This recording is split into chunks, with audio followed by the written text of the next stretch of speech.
मीरपुर नाम के शहर में तेजस अपनी पत्नी नीरू के साथ रहता था। पति पत्नी दोनों ही नौकरी करते थे। एक दिन तेजस गांव अपनी माँ के पास फोन करता है। हेलो, प्रणाम माँ। जीते रहो माँ। तुम दादी बनने वाली हो हैं? अरे वाह, ठीक है बेटा, मैं कल ही आती हूँ। जब माँ जी शहर पहुंची तो बेटे बहू ने बहुत अच्छे से स्वागत किया। लीजिए माँ जी, चाय। अरे गर्मा गर्म पकोड़े ले आओ माँ के लिए। नीरू रसोई में गई और 2 मिनट में ही पकोड़े ले आई। जी, ये लीजिए। बहू, जादू से बनाए हैं क्या? अभी तो रसोई में गई थी। यम्मी।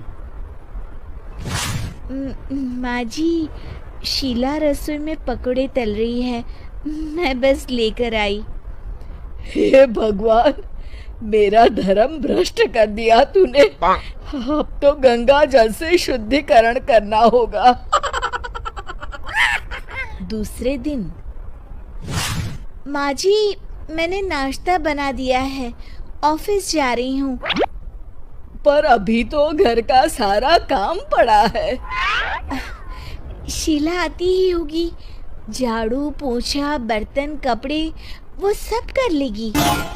हमारे जमाने में घर का सारा काम हम ही करते थे। जी माँ जी, आप बहुत होशियार हैं। मैं घर ऑफिस दोनों नहीं संभाल पाती। तो जरूरत क्या है घर से बाहर जाकर चाकरी करने की? वैसे भी घर का काम खुद करने से घर में बरकत आती है, समझी? पर माँ जी। पर वर कुछ नहीं, इस महीने की पगार मिले फिर ऑफिस बंद। हाँ। रात को नीरू तेजस से कहती है, सुनिए जी, माँ जी बोल रही थी कि मैं नौकरी छोड़ दूं। वैसे ठीक ही तो है, अभी तुम्हें आराम की जरूरत है। फिर भी आराम कहाँ, शीला को छुड़ाने के लिए बोल रही थी। तो अब 24 घंटे में इतना काम तो कर ही सकती हो। पर जॉब पसंद है मुझे, घर पर मन नहीं लगेगा। अगले दिन जब दोनों ऑफिस के लिए निकल रहे थे, मेरी तो कोई कीमत ही नहीं है इस घर में। माँ जी, आजकल महंगाई बहुत है, रहन सहन भी बदल गया है। दोनों नौकरी करते हैं तभी ठीक रहता है। अच्छा, तू कहना क्या चाहती है? मेरा बेटा तुझे बिठा के खिला नहीं सकता? तू ही इस घर का खर्च चला रही है, हैं? नहीं माँ जी, मेरा वो मतलब नहीं था। मतलब खूब समझती हूँ, ये बाल धूप में सफेद नहीं किए मैंने। हाँ। अब तो ये रोज का काम हो गया था। तेजस भी रोज की झिकझिक से परेशान हो गया था। एक दिन उसने कहा, नीरू, वैसे भी तुम्हें मैटरनिटी लीव मिलने वाली है, तो अभी से ही छुट्टी ले लो। पर क्या, मेरी सैलरी अच्छी खासी है। आखिर नीरू ने रिजाइन कर दिया। जब बच्चा हुआ तो घर में सब बहुत खुश हुए। कुछ दिनों बाद तेजस फाइल देख रहा था। क्या हुआ तेजस, कुछ परेशान लग रहे हो? हाँ, वो हमारी जितनी सेविंग्स थी वो तो हॉस्पिटल में और छठी के फंक्शन में खत्म हो गई है नीरू।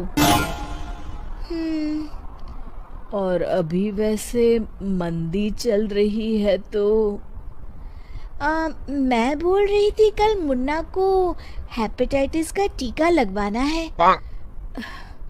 नीरू, क्या पोस्टपोन नहीं कर सकते? नहीं जी, बिल्कुल नहीं। अब तेजस को समझ में आ रहा था कि उससे गलती हुई है।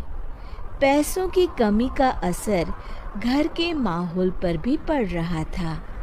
अगले दिन, बेटा मेरा चश्मा और ये दवाइयाँ ले आना, पर्चा देते हुए माँ जी ने कहा। जी।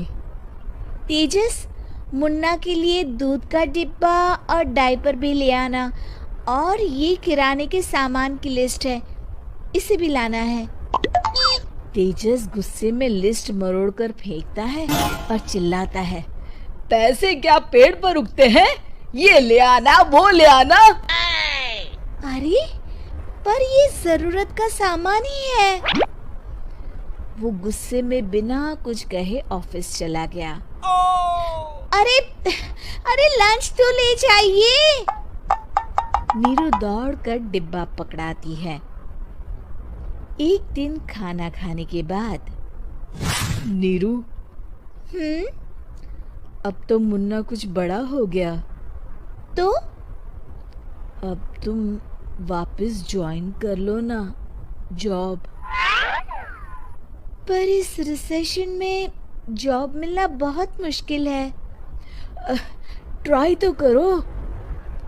फिर मुन्ना? माँ जी है ना, और एक फुल टाइम मेड भी लगा लेंगे। पर माँ जी, उन्हें तो पसंद नहीं।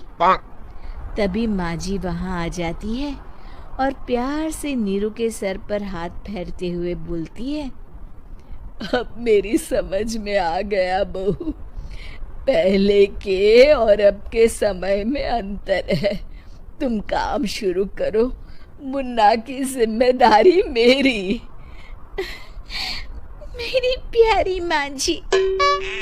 ये कहकर नीरू उनके गले लग गई। शिक्षा, परिवर्तन संसार का नियम है, हमें भी समय के साथ चलना चाहिए। उम्मीद है कि आपको हमारी ये कहानी पसंद आई होगी। कृपया हमारे चैनल को सब्सक्राइब करें और सभी अपडेट्स के लिए बेल आइकन जरूर क्लिक करें।